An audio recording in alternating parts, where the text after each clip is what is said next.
안녕하세요. 김용진 목사입니다. 이 영상은 성경 통독하시는 데 도움을 드리기 위해 마련한 영상입니다. 통독을 하면서 익숙하지 않은 배경과 내용들로 인해 어려움을 겪는 성도들이 조금이나마 도움이 될까 싶어 마련한 것인데요. 조금만 관심을 기울이시면 읽으시는데 유익이 있을 겁니다. 그럼 오늘 읽을 부분에 대한 안내를 해드리겠습니다.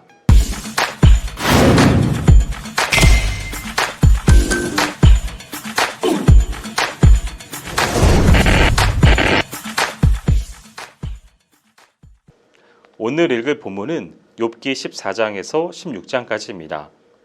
14장은 소발에 대한 답변을 욥이 하나님께 드리는 기도문 형식으로 기록한 내용입니다.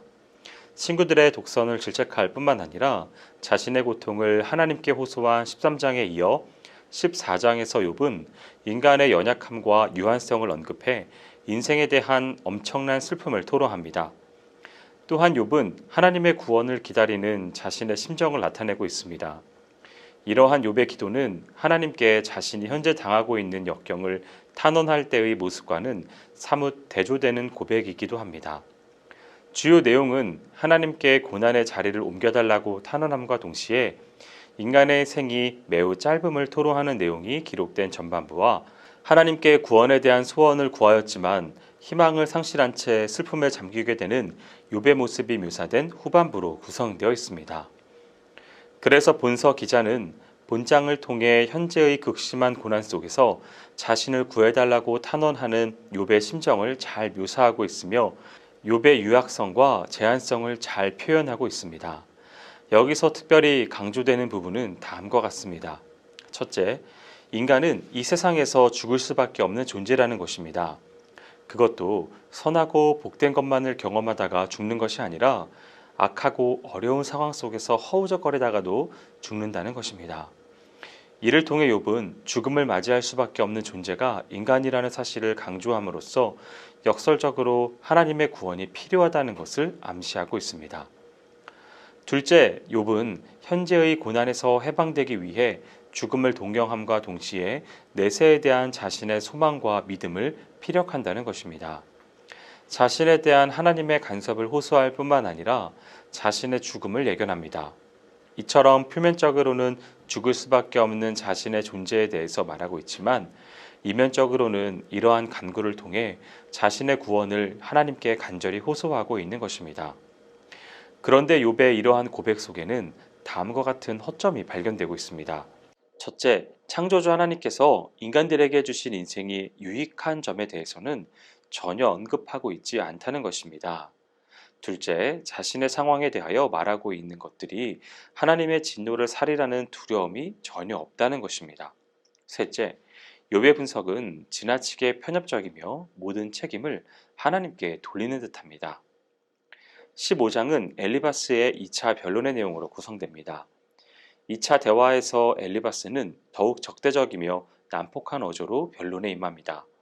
엘리바스는 욥의 불경건하고 교만한 태도를 고대 현인들의 지혜를 빌려 비난합니다. 하나님을 경외치 않는 욥에게 풍자로 비난하고 일생 동안 고통을 면치 못할 악인의 운명을 이야기합니다.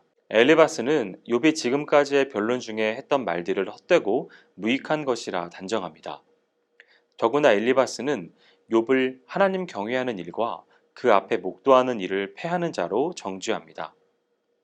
엘리바스의 논지는 하나님 앞에 의인이 존재할 수 없으므로 욥이 자신의 의로움을 주장한다는 것은 하나님을 모독하는 일이며 하나님께 불경죄를 범하는 일이라고 합니다. 그래서 엘리바스는 지금 욥을 정죄하는 것은 친구들이 아니라 바로 욥 자신의 무지한 말이라고 책망합니다. 엘리바스가 욥에 대해 분노를 토로한 이유는 욥의 답변 자체가 연로한 친구들의 권고를 무시하는 부도덕하고 유아 독존적인 것이라고 생각했기 때문입니다.